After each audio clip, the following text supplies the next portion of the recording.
আসসালামু আলাইকুম বন্ধুরা, শেয়ার করব আলু ডিমের চপ। এই আলু ডিমের চপটাকে আমি সম্পূর্ণ ভিন্নভাবে তৈরি করার চেষ্টা করেছি, আর খেতেও হয় দুর্দান্ত স্বাদের। বেসন ছাড়া মুচমুচে এই আলুর চপটা কিভাবে তৈরি করবেন সেই রেসিপি শেয়ার করব। আর একবার এই রেসিপিটি যে খাবে সে বারবার খেতে চাইবে। বাচ্চা থেকে বড় সবাই খুবই পছন্দ করবে। তো চলে যাচ্ছি রেসিপিতে। এখানে আমি 3টা ছোট সাইজের আলু নিয়ে নিয়েছি সিদ্ধ, আর 2টি সিদ্ধ ডিম নিয়ে নিয়েছি।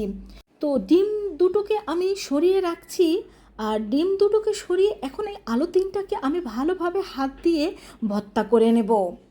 এই ভিন্ন ধরনের আলু ডিমের চপটা খেতে এতটাই টেস্টি যে তোমরা নিজেরাও অবাক হয়ে যাবে। আর এটা কিন্তু তৈরি করা যায় খুবই সহজে। তো এই আলুটাকে কিন্তু আমি ভালোভাবে ভর্তা করে নিয়েছি। এখন এখানে 2টো আমি ভাজা শুকনো মরিচ নিয়ে নিয়েছি, আর তার মধ্যে দিয়ে দিচ্ছি স্বাদ মতো লবণ। সম্পূর্ণ আলুটার জন্য আমার যেটুকু লবণ দরকার আমি ঠিক সেটুকু লবণ দিয়ে দিয়েছি। এখন এই মরিচটাকে আমি গুঁড়ো করে নিচ্ছি। এখন এর মধ্যে আমি দিয়ে দিচ্ছি কাঁচা মরিচ আর পেঁয়াজ হালকা করে ভেজে নেওয়া।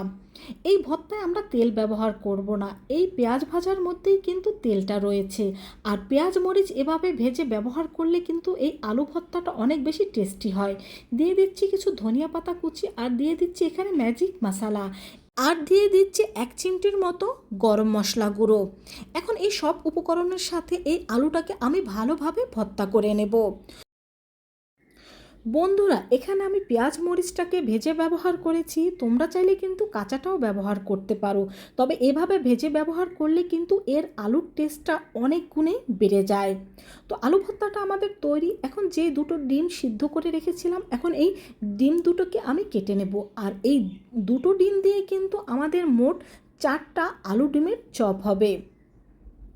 তো দেখতেই পাচ্ছ প্রত্যেকটা ডিমকেই কিন্তু আমি এই 4টা ভাগে ভাগ করে নেব। তো 2টো ডিমকে আমি 4টা ভাগে ভাগ করে নিয়েছি। তো মোট 8টা আমাদের আলু ডিমের চপ তৈরি হবে। এখানে আমি হাফ কাপ 2 টেবিল চামচ পরিমাণ ময়দা নিয়ে নিয়েছি, তার মধ্যে দিয়ে দিচ্ছি স্বাদ মতো লবণ, আর দিয়ে দিচ্ছি এখানে সামান্য একটু ম্যাজিক মশলা। যেহেতু এখানে আমরা বেসন ব্যবহার করব না, তাই এই ম্যাজিক মশলাটা কিন্তু অবশ্যই ব্যবহার করবে, এতে এই ময়দাটার টেস্ট অনেক ভালো হবে। তো অল্প অল্প পানি দিয়ে আমরা এখন একটা ব্যাটার তৈরি করে নেব। ঠিক যেমন তোমরা আলু ডিমের চপ বা আলুর চপ তৈরি করার ক্ষেত্রে বেসনের ব্যাটারটা তৈরি করে নাও, এই ব্যাটারটা ঠিক সেরকমভাবে তৈরি করে নিতে হবে। তবে এখানে চেষ্টা করবে একটু ম্যাজিক মশলাটা দিতে, যাতে এর টেস্টটা ভালো হয়। তো আমাদের ব্যাটারটা কিন্তু তৈরি, ব্যাটারটা ঠিক এইভাবে করে তৈরি করে নেবে।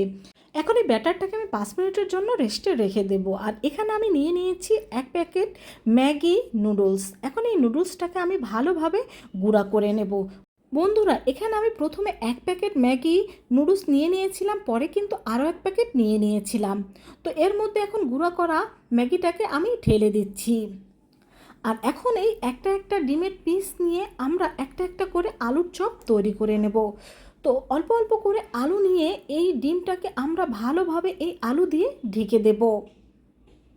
তো এমনভাবে ঢেকে দিতে হবে যেন ডিমটা কোনোভাবে বের না হয়ে যায়। এই আলু ডিমের চপটা যে এতটা টেস্টি হবে আমি কখনো ভাবতেও পারিনি। আর বাচ্চারা তো খুবই পছন্দ করে, সাথে বড়রাও কিন্তু এই আলু ডিমের চপটা খুবই পছন্দ করেছে।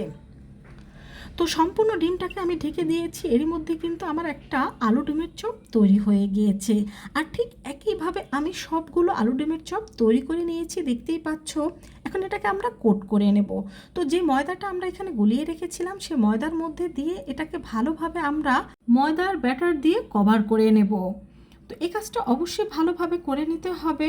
আর এখন একটা কাঁটা চামচের সাহায্যে এটাকে আমি তুলে নেব, যেন বাড়তি ব্যাটারটা ভালোভাবে এখান থেকে পড়ে যায়। তো এটাকে এখন তুলে নেওয়ার পরে আমরা যে নুডলসটা গুঁড়া করে রেখেছিলাম সেই নুডলসের মধ্যে আমরা এটাকে দিয়ে দেব। আর নুডলসের মধ্যে দিয়ে এটাকে আমরা আর একবার ভালোভাবে কোট করে নেব। এটা কিন্তু সরাসরি তোমরা ময়দা দিয়েও ভেজে নিতে পারো। এই চপটা ভেজে নেওয়ার জন্য কিন্তু আমার 2 প্যাকেট নুডলস গুঁড়ার প্রয়োজন হয়েছিল। এইভাবে নুডলস দিয়ে এটাকে কোট করে ভেজে নিলে কিন্তু আরও অনেক বেশি টেস্টি হয়। আর শুধু বাচ্চারা কেন, এভাবে নুডলস দিয়ে কোট করা এই আলু ডিমের চপটা কিন্তু বড়রাও অনেক পছন্দ করে। তো একটা একটা করে এইভাবে করে কোট করে আমি তেলের মধ্যে দিয়ে দিচ্ছি। আর একসাথে অনেকগুলো না দিয়ে আমি এভাবে 3টে 3টে করে এই আলু ডিমের চপটাকে ভেজে নেব। তো এর একটা সাইড হয়ে গেলে এখন আমরা অন্য একটা সাইড উল্টে দেব। তো বন্ধুরা দেখতেই পেলে কত সহজভাবে আমি এই আলু ডিমের চপটাকে তৈরি করে নিয়েছি। আর এটা খেতে হয় দুর্দান্ত স্বাদের, এতটাই মজা হয় যে তোমরা আগে যেভাবে আলু ডিমের চপটা তৈরি করে খেয়েছো একবার এভাবে তৈরি করে খেয়ে দেখবে, নিজেরাই পার্থক্যটা বুঝতে পারবে যে কোন আলু ডিমের চপটার টেস্ট সবচেয়ে বেশি হয়ে থাকে।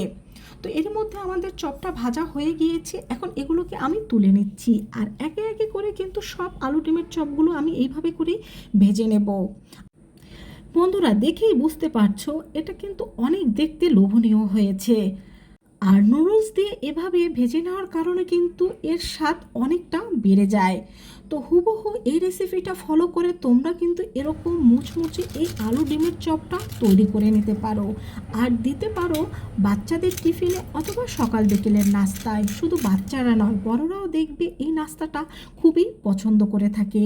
তো একটা চপ আমি তোমাদের কেটে দেখিয়ে দিচ্ছি, আর বন্ধুরা ভালো লাগলে অবশ্যই আমাকে কমেন্ট করে জানাবে আর বাসা একবার হলেও ট্রাই করে দেখবে, দেখবে এইভাবে আলুর চপটা তোমাদের সবচেয়ে বেশি ভালো লাগবে। তো সবাই ভালো থেকো, আল্লাহ হাফেজ।